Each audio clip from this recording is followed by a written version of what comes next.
looking at the problem in this government, especially nga yung naging budget, yung kakulangan, for example, in addressing the basic social services. But at the end of the day, meron kang existential problem na kinakaharap natin eh. And that will be this coming 2028 election. So we have to join force to ensure that we will prevent that existential threat. No? Sa akin, ano yan eh, mabigat yan eh. Mabigat yung ganyang challenge na kakaharapin natin. So, working with various sectors in a cross-class alliance, I think is very important kasi it will be a number game eh. Saka tayo magdebate. No, well, in fact, pwede naman tayo magdebate along the way. But the point is, maliwanag dapat yung terms ng pagsasamahan ng mga tao. That's why I will call for what we call this a broaden, whether we like it, a big tent or various tents or whatever that is. No? But this will carry some hope, no, to hold the line against further abuse in our institutions, weaponizing the law against every one of us who will be, you know, opposing, for example, draconian rule or autocratic rule in the coming years. So yun pa yung mga challenge na nakikita ko na So Dean, importante you think harapin. people will So, understand that? Like, yung mga galit na tao na nawala ng pag-asa, don't you think mawala rin sila ng tiwala sa mga liberal progressive groups if they're seen as too close or too accommodating of the incumbent regime out of fear of the return of Duterte's or something worse? Like, anong mga well, dapat red lines or anong dapat mga reassurances na pwede nilang gawin para hindi mangyari yan? Kaninang umaga may binabasa akong article about yung pagkapanalo ni Zoran Mandami sa New York sa mayor. Pero ang dami pwedeng matutunan eh. For example, no, hindi diniscuss ni Zoran yung pagiging immigrant niya, yung pagiging Muslim niya, yung pagiging minority niya. But he simply called to action. Ano ba dapat yung action natin? So I think we need to offer concrete actions to the people. Yan nga, kung kailangan may makulong, merong reforma halimbawa. Tiko, yung ginagawa ng DPWH ngayon, no, yung uh, making sure na yung prices ng mga ng construction materials, ng equipment ay really at cost. Yung dating paraan nila na may plus 30%, binabago nila. So, yan yun eh. Tapos, syempre nga kung may makukulong, then that would be a very a good opportunity for this government to some extent, a little redeem of themselves. And for example, sabi nga kung magiging strong yung mga ating mga anti-corruption grabster like yung ombudsman, no? Kung magiging sincero halimbawa si Ombudsman Remulla to ensure that a fair chances of people who be jailed will be given due process unlike in the past na walang ginawa ang past ombudsman. So yun yung ano, kailangan naman rin ng mga tao ngayon eh. At nila marinig, makita talaga nila na merong konkretong aksyon silang makikita, no, from this administration. Thank you for that, Dean Gary. To close this episode, Prof. Ranjit. So, how do you make sure walang kiss of death na mangyari dito? Because many people would argue time is on the sides of the pinks. They just have to ride this out. Hayaan mo yung dalawa na yan, magsalpukan. Come 2028, either it's Lenny, either it's someone from the progressive side. It looks that there's that school of thought. The other school of thought is that just because takot tayo na bumalik si Sara, we shouldn't take blind eye tayo sa mga nangyaring kababalagan under the Marcoses or the history of the Marcoses.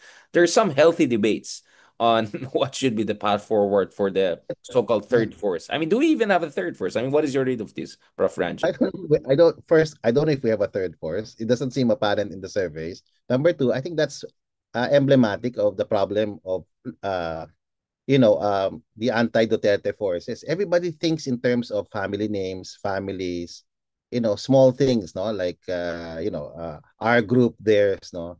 When in fact, Dean Gary was right. We have to elevate the discussion to ideas. We're defending liberal politics, whatever is left of it in the country. And trust me, Richard, tactical coalitions are the only way for liberal politics in this country to remain viable, especially in a fragmented democracy like ours. Without such coalitions, now liberal politics, I should say, risks fragmentation, irrelevance, and eventually captured by illiberal majorities. So forming tactical alliances built on shared like ideas like shared democratic values, institutional reform like anti-corruption, pragmatic objectives. Uh, it becomes not just a strategy but a necessity when you're faced with the complete opposite, no, a authoritarian populist movement that, frankly speaking, we can't afford to have again reign in our country, no. So that's one way to look at it, no. We have to go beyond looking at things from the level of families, dynasties, and start thinking of bigger things. Like, how do we save our democracy? How do we broaden and deepen it? And when we talk about ideas, it's easier. I mean, to some extent, it might be easier to build tactical coalitions based on consensus. That this is the future we want for the country.